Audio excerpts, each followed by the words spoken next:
They do loom large. Thank you very much, Rick Santelli and team. Well, let's bring in Barry James and Harry Rady now to weigh in on all of this. Barry, let me get to you first of all. I mean, clearly one of the many worries that are out there in the market right now is what would happen if there was a Greek default. What do you think would happen to our market if we really saw a Greek default?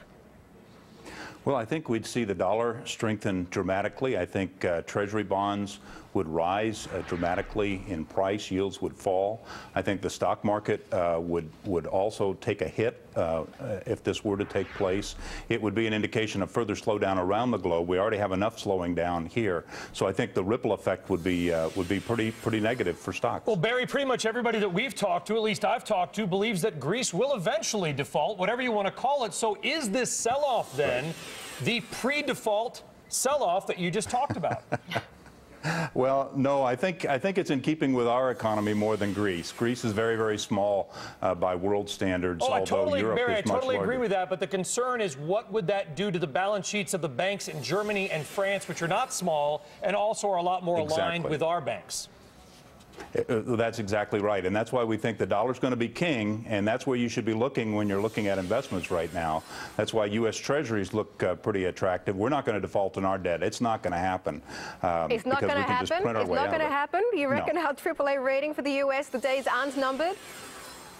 I don't know about that, but we are not going to default. We are going to make our payments, and that's not going to be a problem for our. We have more of a problem with growth in this economy. The housing, the employment, those sorts of things are weighing on our economy. Plus, if you look at all the data releases that have come out, the research that we do is showing they're all pointing toward negative things for the next 6 to 12 months. So that's probably going to be the driver in the stock market, but it's also going to be pretty positive for bonds, at least in the short run. And they are today. Harry, are you a buyer of equities today? Absolutely. I heard you say earlier that no one's come on to say that they're buyers. We are absolutely buyers. Ah, we've got one. And the types You're of stocks the one.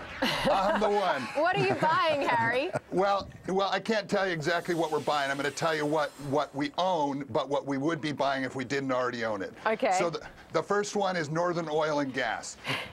Almost 50% of the shares are sold short, so we expect a major short squeeze because the market misunderstands the stock. It's trading at less than 4 times cash flow, at 50% discount to NAV. They're giving no credit to probable reserves. And we think the stock's a takeover. We think there's easily 50% upside by the end of the year. A takeover by who? I mean, they have been underperforming the broader energy market by a long shot. We were talking about this company just a week or so ago. Who do you think they'd be taken over by? Oh, I don't know. There's half a dozen companies. But the next stock I'd talk about would be Akamai. You know, Akamai's down 50%. It's trading at a significant discount to its growth rate. Historically, it's traded at almost 25 times earnings. Now it's trading around 17 times earnings. It's a play on the secular demand increase on video over the internet, and down 50%, trading at that kind of multiple with that type of growth rate. We think it's just a table pounder.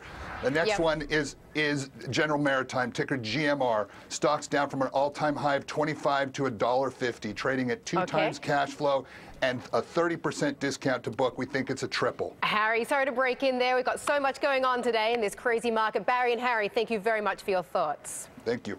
All right, so the market sell-off, one story, but Pandora's IPO is all